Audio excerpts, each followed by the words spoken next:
And we're back like we never left. Oregon fans, what's going on? How we living? Thank you so much for tuning in to another episode of the Ducks Dish podcast.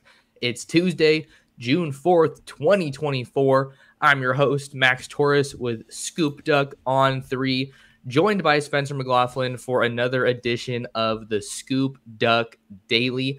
But before we dive into today's episode with plenty of Oregon football and recruiting talk, you guys know the deal.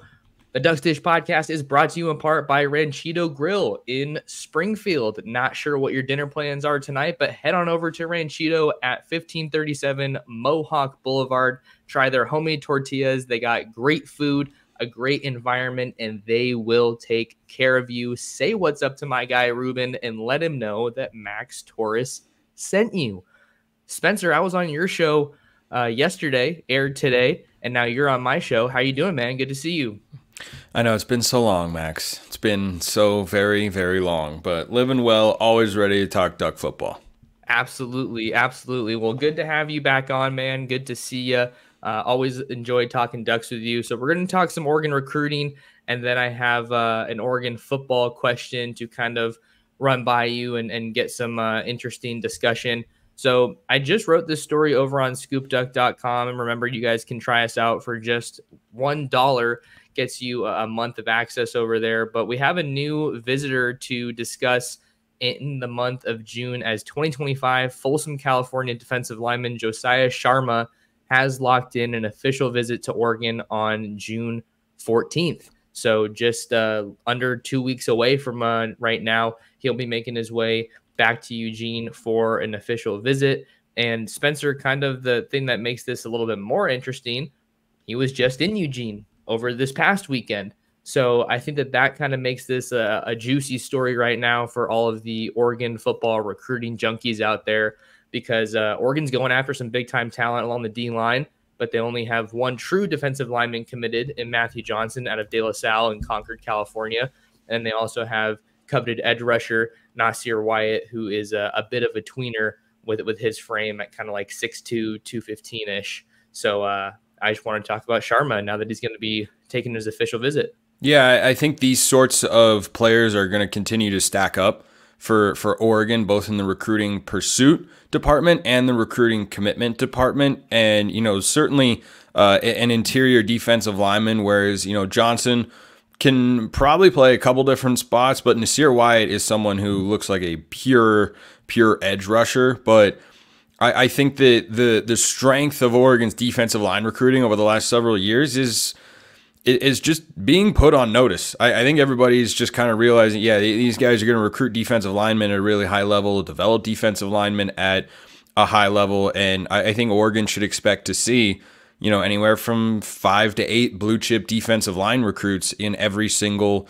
recruiting class. And I remember the number was, I think there were 10 defensive linemen in the 23 class, and 9 of them were blue chippers. 8 of those guys are still around on the roster. The only guys that have transferred out are Johnny Bowens and Tavita Pamee. So I think that the defensive line is just a position that Dan Lanning and Tosh Lupoy prioritize very heavily. Tosh Lupoy, of course, is the defensive line coach, but it's how they, I think, are building the defense. I think it's how this year's defense is built, quite frankly. It's from the inside out. And I think that's how the great SEC teams over the years, have built their defenses, is being able to get pressure with 4, be physical up front, and, stifle the run game. And I think Oregon's just trying to make sure that is a constant presence every single year, that they're going to go out and know that they're one of the best teams in all college football in the trenches. Let's just go through a couple of the big names that Oregon has signed in the past couple cycles along the defensive line, Spencer. Obviously, Mateo Uiagalelei was one of the big recruiting wins for Dan Lanning and Tosh Lupoy in the 2023 recruiting class out of Bellflower, California, St. John Bosco, beating out the likes of Ohio State, USC, and then even in Northern California, kind of closer to where Sharma is from in Folsom, which is kind of near the Sacramento area, the Ducks were able to get Jericho Johnson out of Armijo High School in Fairfield, California, kind of Northern Bay area. So we've seen Oregon really prioritize Northern California. If you're just looking at the geography of all of it. And then also Southern California as well. I think that's been an even larger hotbed with guys like Aiden Breland from Mater Dei coming in the 2024 recruiting class. Obviously a former teammate of Nasir Wyatt. So those guys are scheduled to reunite at the next level. One of the interesting notes here, little tidbits, little nuggets, Spencer, with this Sharma recruitment. I saw him in Seattle at the Under Armour Next Camp up there in the Pacific Northwest in April. And what was interesting is that he said it looked like he was going to take an official visit to Oregon, but they weren't quite sure the date. He was kind of semi-fresh off of an Oregon visit. So now he's up to 2 unofficial visits out to Oregon. He might have even had one before then, actually, now that I think about it. So they're kind of they're stacking these unofficial visits with Sharma ahead of his official visit. The kids are snacking on the visits. They got all sorts of food and goodies, just nom, nom, nom, nom, nom. They do. They really do. But yeah, what I was saying is that Sharma had told me when I saw him at Under Armour Next in Seattle that he was probably going to be taking that visit on June 12th, which is a midweek official visit. And one of the things that I learned when I was out in Nashville for On3 Elite, just talking to some of these other writers that have been doing it much longer than I have, is they said that those midweek official visits are kind of interesting and maybe don't exactly carry the same weight that a weekend official does. And I think that makes a lot of sense, right? You know, when you look at the logistics of all of it, middle of the week, travel can be kind of tricky. You know, parents have to get time off work, whatever you have it. It just feels like you can kind of have a more ideal trip, more relaxed trip. And I think that's usually the approach. So now it's not June 12th, it's June 14th. And I think that could be to Oregon's advantage here. But that being said, it does feel like they are running behind Alabama right now. You'll remember, if you guys haven't followed Sharma for a while, he committed to the Huskies, the Washington Huskies, on New Year's Day. But later in January, he decided to reopen his recruitment as Kalen DeBoer left Seattle to become the new head coach at, you guessed it, Alabama. And he really quickly made it a priority to get out to take a visit. Sharma did. So I think this one's looking, as of right now, like Oregon, Alabama, and then Texas. Texas is another school that has prioritized Sharma, and it looks like he is supposed to be getting out for an official visit sometime this summer. Don't have a concrete decision timeline just yet from Sharma, but when I spoke to him, he said kind of mid to late summer, maybe June or July-ish. So that's kind of the latest that I'm hearing on that Sharma recruitment. Yeah, and it's not surprising that he's going to have that sort of an offer list, or that Oregon's after a guy with that sort of an offer list. It feels like just about everybody notable that they go after, you have all the heavy hitters in recruiting, because that's where Oregon has established themselves. And you know, the timing of visits, I've heard a lot of different things from you and other guys that cover recruiting about, you know, is it better to have the first visit? Is it better to have the last visit?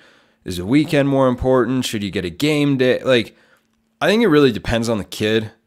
That's kind of my overall takeaway from talking to people that cover recruiting, and just kind of the consensus. Like, you know, this kid might prioritize NAL more than that kid. That kid might, you know, be more impressionable with a first visit than a last visit. This kid might like this coaching staff better, but wants to be closer to home. Like, there are so many factors that go into it. And I think the negative commentary about Oregon recruiting is about NIL, and they're just, you know, out there buying players. And certainly they're not shy about offering NIL dollars. Like, they have one of the best collectives in the country, but Oregon does everything well recruiting, including NIL, but it's not limited to NIL. And I think that getting in on all these kids is a testament to that, you know, they're doing everything at the highest level they can to bring in the best players. And I mean, you just had the highest rated recruiting class in program history, and I don't see why they couldn't even do better than that if they increase their success on the field. Like, Oregon hasn't won a conference championship under Dan Lanning, and he just recruited their best class ever. Well, what happens if they win the Big Ten this year in their first season in the new conference, and, you know, they go to the semifinals or something like that in the playoff? Like, what does that do on the recruiting trail? Can't hurt. It can't hurt. So, yeah, I like where Oregon's at, and I think this is a guy that, you know, they're after with good reason, because they really don't have like those big interior bodies yet. I don't think it's a massive position of need because of the depth they've stacked up over the last couple of classes. It just never hurts to have guys that are talented at every position group you can find. And I think with Dan Lanning, a position in particular that you can never have too many good guys at is defensive line, Spencer. So there's still a little bit of because they like rotating guys. You know, we were talking about that a little bit on my show. Like they rotate guys a lot. You know, the heavy snap counts, a heavy snap count in a season is like 700 or more. And you'd see that from maybe like a receiver, corner, safety.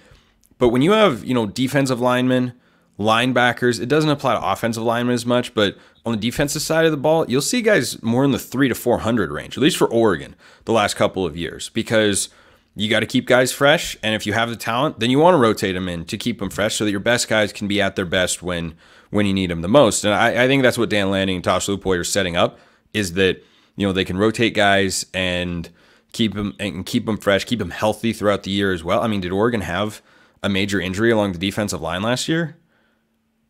I don't. Jordan Birch in the Pac-12 title game. That would be I don't one. know if that really counts, but yeah. But that's the only one that comes to mind. Right, like that's the only, and I'm pretty sure Birch was able to come back for the Fiesta Bowl. So, you know, if Oregon won that game, he probably would have played in a playoff game as well. So I think that for Oregon, that's the position they want to be in, and it's the best spot to be. And I think they're doing a really good job of, you know, allowing themselves to operate in that sort of mindset. So there's still a little bit of runway here with this Josiah Sharma recruitment.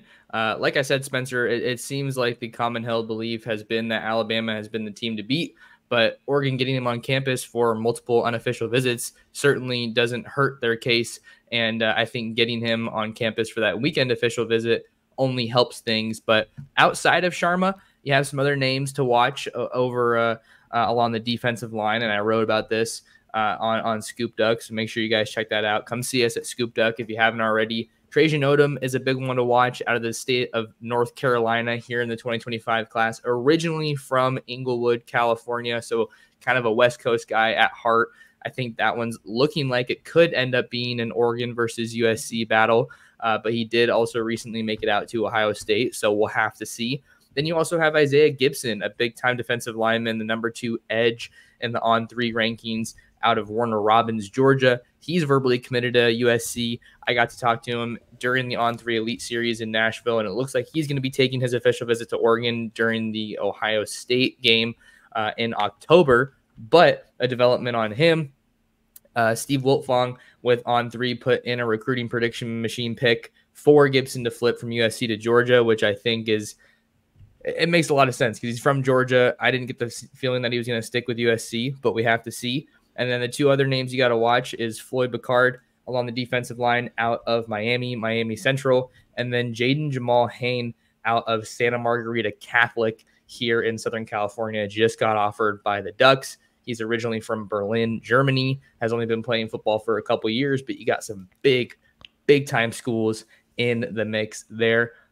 Just wanted to thank you guys for being tuned in to today's episode of the Ducks Dish podcast, the ScoopDuck Daily, coming to you on the ScoopDuck YouTube channel. Make sure to like, comment, and subscribe if you haven't already. Talking to my guy, Spencer McLaughlin, host of Locked On Ducks and Locked On College Football. Spencer, let's shift gears for a second to an Oregon football question. I know you and I kind of talk about college football all the time, but I also love listening to other college football podcasts. And I was listening to the Cover 3 podcast at the gym this morning. I don't know if you guys listen to them, but Chip Patterson, Danny Cannell, Bud Elliott, Tom Fernelli, they do a great job. And they were talking about this cool mailbag question that they got from one of their viewers. So I'm going to kind of steal that question a little bit and repurpose it for my show and hit you with it, kind of like you did with me on your show yesterday. I'm not going to tell you my pick yet, but the question was this, kind of like who was one of the greatest enforcers in college football history. And I'm going to ask you, who do you think is going to be Oregon's enforcer in 2024? Can be offense or defense, or we can go one of each. The enforcer.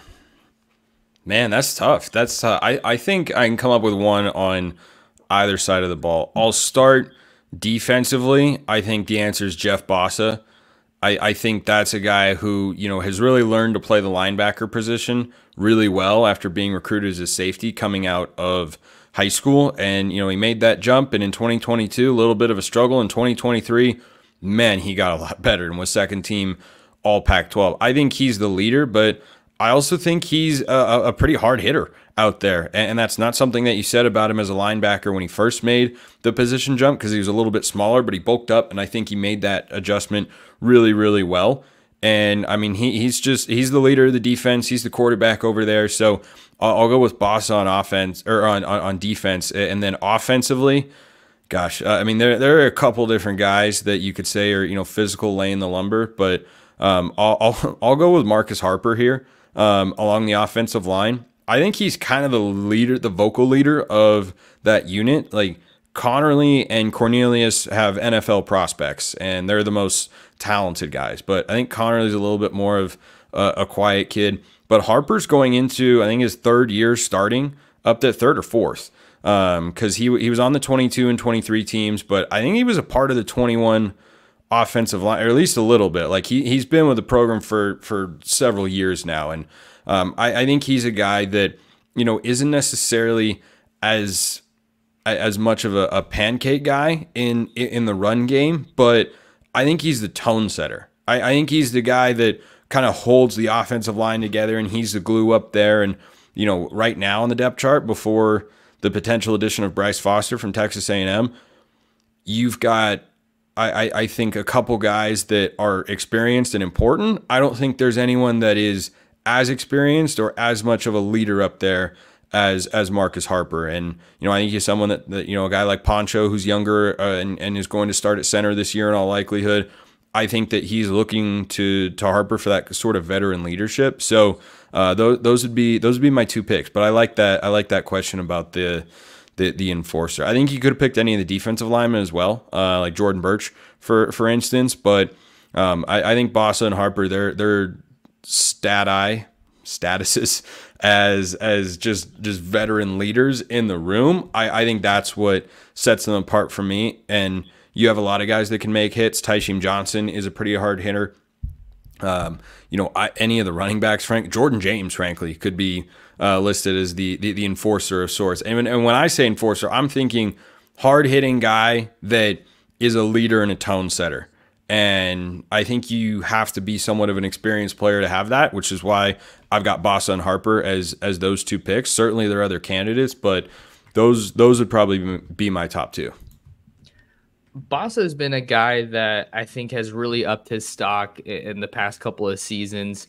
Did you know that he used to be a safety? I think that I just remember that, like, that those are like, those storylines that I was telling you about yesterday, where it's like just so tired because, like, oh man, like, who knew? Same thing with Jamal Hill. But I love watching the converted safeties, become linebackers in this defense and any other defense in college football. It's just fun to kind of see that transition. But Jeffrey Bossa has been a huge key piece to what Dan Lanning wants to do on his defense. And I think he's definitely a glue guy, a culture guy, and he's an elite communicator. So I think that that's going to be big for him in 2024. And then to your point as well about Marcus Harper, it seems like his stock is going up this offseason. He's being talked about a lot more, and he's been quietly a really, really good and really consistent piece of Oregon's defensive line, offensive line over the past couple of years, I think that we could probably say in 2023, the enforcer was Jackson Powers Johnson. At least that would be mine. I mean, just the heart that he plays with, the physicality, his ability to get out in space and just do everything. I think that's who it would be. But let's get to my picks, starting on defense as well. I think Jordan Birch could be a good one, and would probably be an easy pick. But I'm gonna buy into the hype here a little bit and go with Derek Harmon, because I think that he is really being viewed as that game-changing type of piece, that guy on the defensive line or just on the defense, really, Spencer, that I think helps take this defense from good to great in 2024. So he's played Big Ten ball. He knows exactly what he's getting into, and he's going to bring that experience and a whole lot of size at like 6'5", 320 to Tony Tuiotti's defensive line along the interior in 2024. And then going on offense, there's a lot of really interesting ones that we could go here, because I don't think you necessarily have to go offensive line. Because like you were saying, Spencer, I think I also kind of think not just a physical guy, but someone who sets the tone I said it on your show the other day how big of a fan I am of Jordan James. I think he's legitimately going to emerge as a NFL caliber back this year. I'm gonna go a little underrated. Patrick Herbert. How about Patrick Herbert as an enforcer? I mean, he's not a guy who gets a ton of buzz and acclaim for highlight plays or anything, but that guy lays almost as many key blocks as anyone else on the offensive line. If you want to consider the tight end and offensive lineman, I think he made a lot of key blocks last year. He's kind of quietly just really, really, really good. And I love the way he carries himself. I think another underrated pick maybe could be Trayshawn Holden. I think back to last year's game against Colorado when he laid the hit on Shiloh Sanders. And let's just say he wasn't feeling completely like himself after that game against Colorado. But I think those are some of the names that I would probably have in the mix as my enforcer. I like the Trayshawn Holden pick a lot. I think Pat Herbert flies under the radar because he does make, a lot of really good blocks that people don't necessarily notice. And he does Washington State block. Don't forget about that one. When he just decleated the guy last year. Oh, dude, that one was that's just an all-time college football moment, frankly. Like, what is homeboy doing over there? Just whistle hasn't blown. He's just strutting to the sideline and like boom, then he gets popped. So I like the Herbert pick, but I like the Trayshawn Holden one even more. I think Trayshawn Holden is a guy that plays with a lot of emotion, a lot of passion when he's on the field. And certainly, receivers got to block. No block, no rock is the old expression. And I think Holden blocks pretty well. Yeah, look at this play for those watching on YouTube. Just like he's running a drag route to the side of the play, and then the guy's just looking around, boom, and he just lays him out. So and look at the hit here at the stop, like the chip here on the. He almost knocked him over. Yeah, that's not bad. I think that's the second play that I remember from last year, both coming with the retro jerseys, where a guy clears two players on the same play. Do you know what the other one is? I'll give you a hint. It did not come from a tight end. Two players on the same. Oh, was it Jaden Lamar? It was Jaden Lamar. Very, very good. That's some good detailed memory work right there from you, Maxwell. But yeah, he clipped two guys, or he leveled two guys on a sweep, clearing the way for Bucky Irving. And like, you got to have those sort of guys who just get out there, and when they have an opportunity, boom, they pop somebody, and you hope they don't go too far and commit a penalty or anything. But I think that. I think Trayshawn Holden is someone who is also, embraces a leadership role in that room. And I love Oregon's receiver room. I think it's the best in the Big Ten. I think it's one of the best in all of college football. I think it's top 5 in all of college football at the very least. And I don't know that we've ever been able to say that. I mean, last year, retroactively, you can look back and say that was the case, but you didn't know what you were getting from Tez Johnson. Trayshawn Holden was a little bit of an unknown. You knew what Gary Bryant was, but once you saw Troy Franklin reach his full potential, and then you saw Tez Johnson have a 1,000-yard season, I looked at Trayshawn Holden, and look, I love the Evan Stewart edition because that is an NFL caliber receiver. But Holden is a guy that if they hadn't added Evan Stewart, I would still feel really good about Oregon's receiver room. I think he's capable of being a number 1 guy. Like, I don't know that he has the high-end NFL traits that Stewart does, who's just a crazy route runner, but I see Trayshawn Holden and I see Juwan Johnson, who, by the way, was basically the top receiver on Oregon's team in 2019. And if they'd actually figured out how to execute a passing offense, he might have had a really big year. That guy's still playing in the NFL, and he's doing great. He's a tight end, and I think Trayshawn Holden could do that. So, yeah, I like that Trayshawn Holden pick. A guy who can run after the catch, make contested catches. He's got a big catch radius as well. We saw that. I mean, you saw in the Fiesta Bowl, right? No Troy Franklin. There was no drop off. Like, he had how many yards did he have? I think he had a 100-yard game and a couple touchdowns. I'd have to go and look, but I thought he looked. I thought he looked awesome. So I like that. I like that enforcer pick that you made. Last topic for us on today's show, Spencer. We're going to flip back to some recruiting, call it like a recruiting sandwich. We had recruiting, football. Now we're back to recruiting to round things out. I was talking to one of my buddies the other day about this, just as we look at Oregon's 2025 recruiting class. Um, like, so I have my pick in for Noah McHale to land at Oregon, but other than him, there's not really. I think Trajan Odom might be my next guy, like that you kind of get the feeling that Oregon leads for. And even that might be a little bit of a stretch. Like it's not clear cut. So there's a lot of high profile guys that Oregon's recruiting. And the point that I want to get to here, Spencer. So Oregon can recruit nationally, right? Like we know that Oregon can go anywhere and get anybody. That's not to say it's easy or it's a guarantee, but history has shown us that Oregon can do that. But I think more recently, I've been looking at that.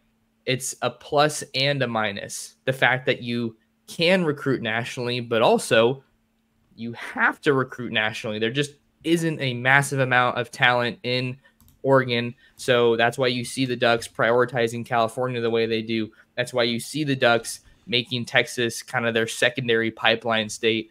So I just kind of wanted to wrap up today's show with that topic in mind, because I think Dan Lanning really has this thing humming.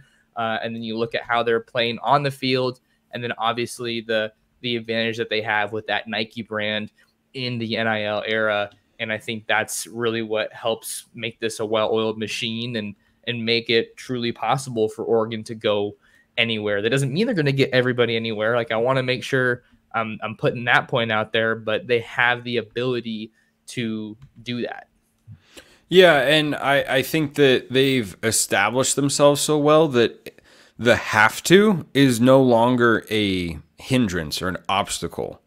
It's just something that they do, right? I think going into the Cristobal era, if I'd been hosting Locked On Ducks, it would have been a different conversation. You know, can Oregon increase its recruiting profile? Like, can they, pull more national recruits and not just go to California?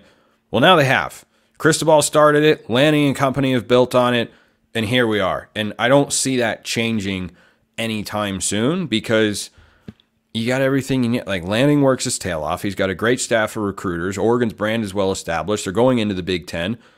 And you've made everyone aware of the fact that you can compete for a playoff spot in a national championship year in, year out. And as long as the results on the field back that up, Oregon recruiting will be in a really, really good spot. Good points for sure, Spencer. And I think another area where we see, an area where we do see the national recruiting be a little bit of a hindrance. I'm not saying it always is. Doing this for a while, you kind of get a sense for the recruiting calendar and how this staff likes to work. They like to have a majority of their class in the fold before the season starts. I don't know if that's necessarily going to be the case this time around in 2025, but that's what you like to go for. You're getting the bulk of your official visitors during the summer, which is great because you don't have a lot of things to compete with, namely a football season. But for some of these top tier guys that are maybe going to drag their recruitments out a little bit more, I think about a DJ Pickett, for example, out of the Tampa area in Florida. He told me he's going to be making his decision as of right now on October 5th during his team's bye week. So he's taking official visits and whatnot. But if he wants to take another unofficial visit, it's easy for him to pop over to Miami or even LSU if you want to go out of state, that being a finalist for him. That is obviously a lot closer.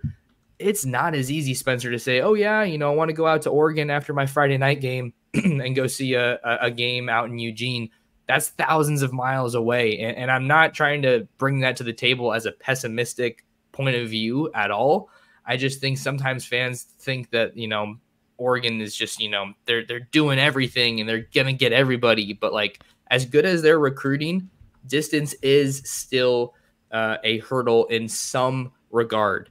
And it's still something that they're going to have to fight to overcome. But I think the summer is where you can kind of mask that a little bit, if you will. But during the season, it gets pretty tough. Yeah, it can. But as long as they're able to keep getting visits, I don't expect them to fall behind. And I think it just, emphasizes that you got to make the most of them when you do get them, right? Is you're not going to be able to get someone to just kind of pop up. Like if you had, like, think Thomas Tyner, for instance.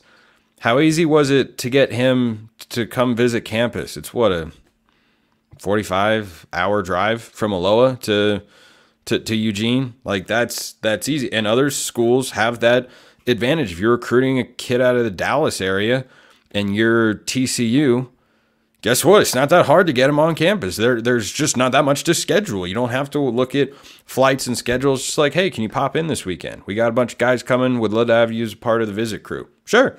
Like, that's a lot simpler than, organizing everything else. So it's definitely going to continue being a conversation. I just don't see it at this point being much of an obstacle, because the list of visitors that they get and the job that Oregon reportedly does with their visits, I don't have any concern about it. So we'll keep an eye on that as the season gets closer. And I said on yesterday's pod with Justin Hopkins, which you guys should listen to if you haven't already, where I kind of unloaded the rest of my intel from On3 Elite. June's going to be a crucial month, crucial month. That's when Oregon's going to have a majority of their official visitors on campus, and that'll go a long way in kind of determining how this class ultimately looks. You have Noah McHale and Deshaun Brame as two of the main guys that are set to come off the board later this month after official visits to Oregon.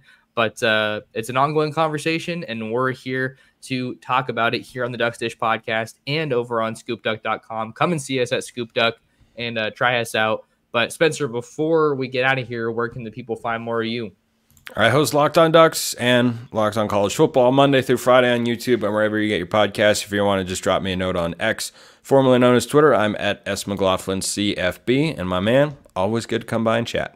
Well, thank you so much for coming on, Spencer. If you guys want to find more of me, you can follow me on Twitter, Instagram, and Facebook at mtorresports. Subscribe to the ScoopDuck YouTube channel. It's free, and we're working to build this awesome community here on YouTube with Oregon fans and other college football fans. I think we've been getting a lot of Big Ten people lately ahead of Oregon's move to the Big Ten. And share the show, share the Ducks Dish podcast with your friends, with your family, and with other Duck fans. But a big thank you to Spencer for coming on, and a big thank you to you guys for taking some time out of your day to talk some Duck football with us. And we'll see you in the next episode of the Ducks Dish podcast.